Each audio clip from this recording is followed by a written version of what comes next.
Nalika srengéngé ora bali maneh. Ing taun 1930-an, nalika Walanda njajah tanah Jawa, ana 3 kekancan sing wis kenal wiwitan bocah. Jenengé Nonni van der Laan, Jadmiko van der West, lan Sutresno de Wilde. Nonni putri pejabat Belanda, ayu, alus, lan tansah dihormati wong-wong kolonial. Nanging, Nonni ora kaya wong tuwane. Dheweke seneng nyampuri urip rakyat pribumi, seneng mlaku-mlaku, lan dolan bareng Jadmiko lan Sutresno sing luwih sederhana. Jadmiko lan Sutresno loro-lorone blasteran Jawa Landa, manggon ing omah kayu pinggir desa. Senajan beda derajat, tresna lan persahabatan nyawiji ana antara telune. Nanging, nalika wis dewasa, rasa iku owah dadi katresnan sing larani. Saben sore, nalika srengéngé arep surup, Nonni kerep lungguh ing pinggir sawah karo Jadmiko. Angin sore nggawa mbu pari, langit abang kaya geni kobong, lan suarane padi nggesek alon kaya musik sing bimarteni lara jiwa. "Go," ujare Nonni lirih. "Aku ora ngerti kenapa saben nyawang langit abang iki aku tansah kelingan omahmu." Jadmiko mau mesem, nunduk ora wani ndeleng mripate. "Langit iki, Nonni mau ngerti carane misahke srengéngé karo bumi, ora ngerti carane nyawiji maneh." "Dadi, aku bumi, kowe srengéngé?" "Ora, aku mung wong sing bakal ilang nalika srengéngé mudhun." Nonni meneng, mung nyawang arah kulon, ana rasa sing ora bisa dijelaske, rasa sing aneh antara tresno, isin, lan wedi marang jagat sing ora bakal ngijini katresnan urip. Sutresno sing ana ora adoh saka kono, mung nyawang saka adohan. Dheweke ngerti kabeh, nanging ora duwe hak ganggu.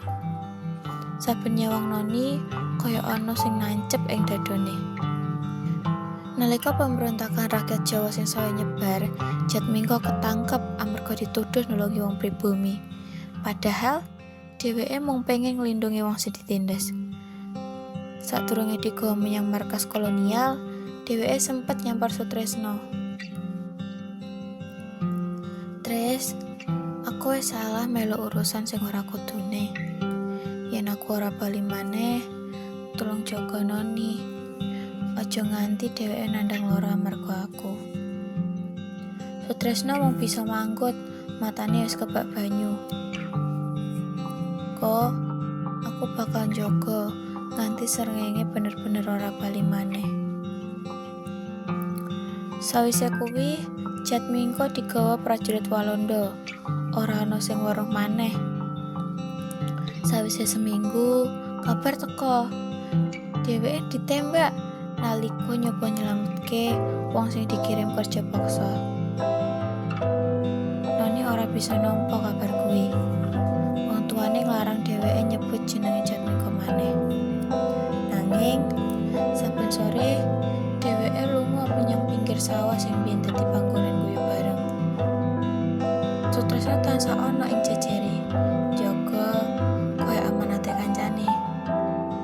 Dheweke ora nate ngaku rasa, mung nyimpen kenangan sing nyatet ing dada.